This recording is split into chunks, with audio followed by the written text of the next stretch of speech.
through changes with Facebook, they started not only blocking Visly's posts, but also now Visly makes you post from your business page. And I'll be honest, I hardly use my business page. And then whenever anybody commented or reacted to any of the stuff that was going on the Facebook page, I wasn't getting the notifications. My business page was.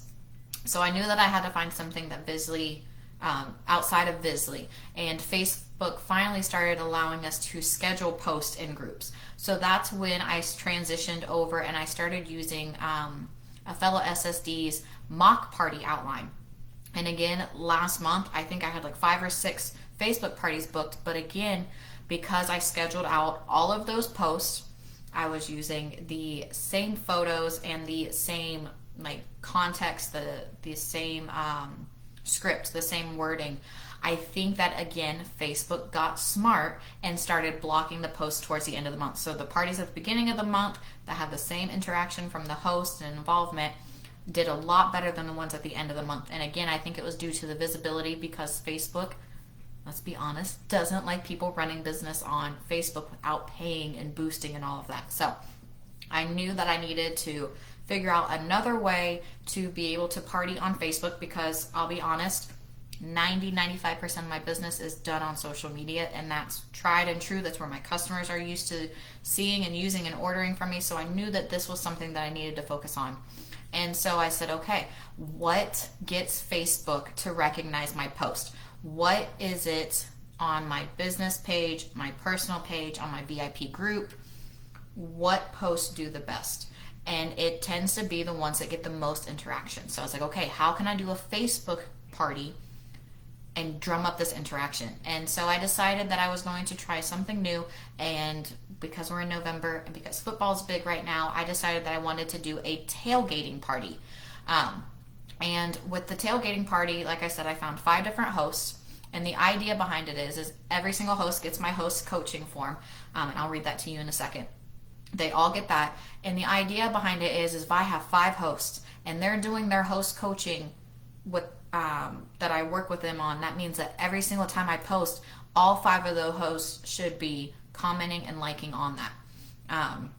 And because Facebook will see as soon as I post, or hopefully within a decent time frame, that I have at least 5 hosts and maybe even some of their guests that will interact with these posts. So by doing it as a block party, a tailgate party, whatever you want to name it, by Facebook seeing that that post is getting a lot of likes and interactions, then what it does is it ends up allowing the future posts to be seen and liked a lot. Another thing that I do with this tailgate party is I create a group for this Facebook party. I don't do it as a page or an event because, again, Facebook doesn't allow a lot of people to actually see those events when we create them. So I always do my Facebook parties as a group.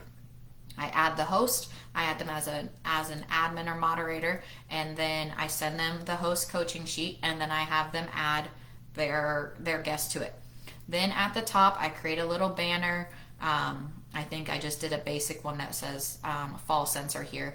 And then in the description and in the pin post at the top of the page, I list every single host, their name, and then I list their workstation party link. So it says Katrina's link, and then it has her link, and then it has Brittany's party link, and then it has her link, and that's going to be pinned at the post, or that post is going to be pinned at the top, so that when a guest is finally ready to order, they'll scroll up. It's going to be at the very top. They don't have to go searching for it.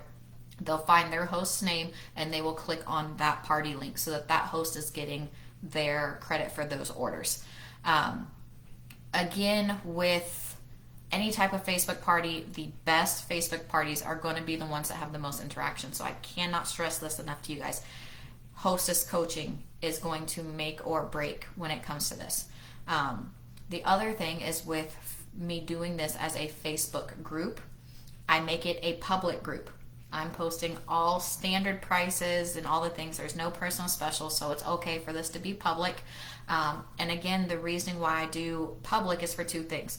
One, the Facebook hosts can share the posts onto their Facebook wall so that even if their guests weren't wanting to actually hit going or to join, I'm sorry, if they don't want to join the Facebook party, by the host sharing the post as well, it again drums up the interaction. And again, Facebook's seeing, oh, this post is really popular. They're liking, they're commenting, they're sharing the post. So again, hopefully it'll get more views.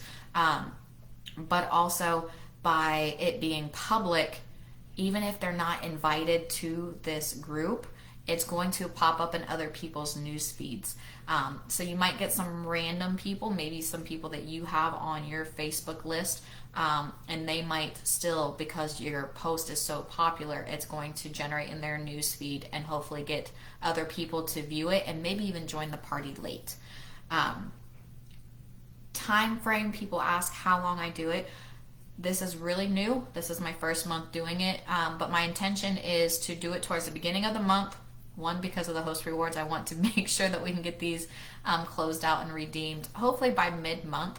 But I like to run the actual catalog part of the party where I'm describing diffusers and wax and warmers. I do that for 3 days. I break the post up. Again, I schedule these ahead of time, and I break them up about every 2 hours. And then, like yesterday, I did a post for the LTO launch of Snow White and the Star Wars. Tomorrow, I will probably share the actual real contents of the whiff box. During the first 3 days, I went over like the basics of it. But now that the main 3-day catalog walkthrough is done, I'm going to focus on the LTOs. I'm going to focus on the whiff box. I'm going to focus on the buttercream collection once that comes out. I'm going to focus on some of the clearance items and stuff like that. And again, I'm going to do this for about 2 weeks overall, so that there's always stragglers that want to trickle in. I promise it's always like as soon as you hit that submit button or close out the party, then you have somebody that says, oh, I want to order.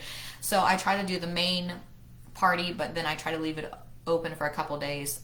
That way also the host can then start reaching out and messaging their guests and letting them know, hey, I have a Facebook party going on. Maybe they caught the message a couple days later.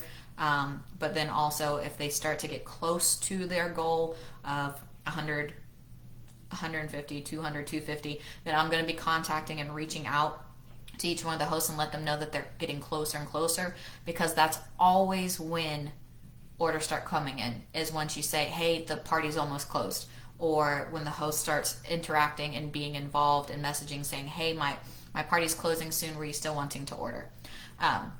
So those are the main things that I do. Now, once people start ordering, and again, this month I did tailgating party, so it says November's Tailgate Party. And so then whenever anybody orders, I created a cute little graphic. I used it on Canva, and whenever they order, I post this and it says touchdown, thank you for your order, and then I will tag so and so and I'll let them know, hey, so and so touchdown, Katrina's party scored a touchdown, thank you so and so for your order. Again, because there's more posts going in the group, Facebook looks at it as it's a active party, and also it keeps the host updated, letting them know, hey, you got another order towards your party. And then sometimes people even say, well, what did you order? And then it kind of just gets the conversations going. So we want the Facebook parties to be fun, interactive, and that was just something neat and cute that I thought would be cute to roll with the party. And then I'll change, like I said, I'll change the themes every time. This month it's because it's football, it's tailgate party with touchdown. Next month it'll probably be something along on Dasher, Dancer, or something with Santa. And then maybe the thank you order will be an elf or a gift or something like that, and say another gift isn't added to Santa's bag or something like that. But something so that it doesn't say Scentsy Facebook party or online Scentsy party, something like that, that will get people to be like, ugh, no thank you. The last thing I wanted to share with you guys is what I send to my hostess. Again, I want it to be super simple, consistent across the board, whether you host with me this month or next month. You know how I run my parties. And this was a quick graphic, and I can share this with you guys right afterwards, that I made in Canva. And it says, how to have the best party ever. It says, invite 20 to 30 people to the group. Message each guest letting them know you have invited them. Make a post welcoming the guests to the party. Be sure to comment, tag on each post. Guests are more likely to see the interaction. Feel free to make your own post showing what Scentsy products are your favorite. Ask questions. If you were thinking it, your party guests probably are too. And at the end of the party, be sure to message guests who haven't ordered yet. And then at the bottom it says, let's get this party started. So it's really nothing hard, like I said, again, because it's duplicatable. What I do is I go in to one of my old Facebook parties and I just copy, save the picture, and I schedule it ahead of time. When I am making these posts, I do try to grab photos of personal photos that I've taken over time, like a fragrance flower. It's a picture of me holding the fragrance flower. Because again, if you end up using the same photos or stock photos or flyers, stay away from flyers as often as you can, because even if they've RSVP'd to this group and they are in there as an active member, a lot of the stuff is going to just show up on their newsfeed. And if it's just a bright, colorful flyer, your guests are going to think that it's just an advertisement and they're going to scroll right past it. So use pictures, even if it's not using your face, use bright, colorful pictures. That's going to catch their attention as they're mid-scrolling. And even feel free to change up the pictures or the wording. Even if you create your own mock party and you start to copy and paste to keep your parties consistent. That way, again, so that Facebook does not see the images or the posts that you are trying to do and block them because they see that you're posting over and over and over. So I want to make sure that there wasn't any questions. Yes, I will share the touchdown image and the hostess coaching as soon as I finish this up, so that I'll put it in the comments so that they're all in the same spot as well, so you guys don't have to go digging for it. But that's really it. Like I said, this is my first month doing it, but already the party is doing well. And it's also kind of a little friendly competition, because as the hosts are seeing the other hostesses get posts and touchdowns, then they get all hyped up and they're like, oh no, I can't let her get in front of me and stuff like that. So it gets a little bit of a friendly competition going in there. And again, it's nothing that I'm having to offer them outside of their host rewards, other than the fact that Scentsy's offering extra host rewards this month. So that's all that I have for you guys. If you guys have any questions, feel free to let me know. I'll keep an eye on the comment section of this video, and if you need anything, feel free to message me and I'll help you in any way that I can. Thanks, Ree, for having me come on tonight. I hope this gives you guys some ideas, brainstorms, maybe to create your own tailgating party this month, so that we can get home office cleared out of all of these host rewards. It's a good problem to have. So I hope you guys all have a great night, and I'll talk to you later. Bye.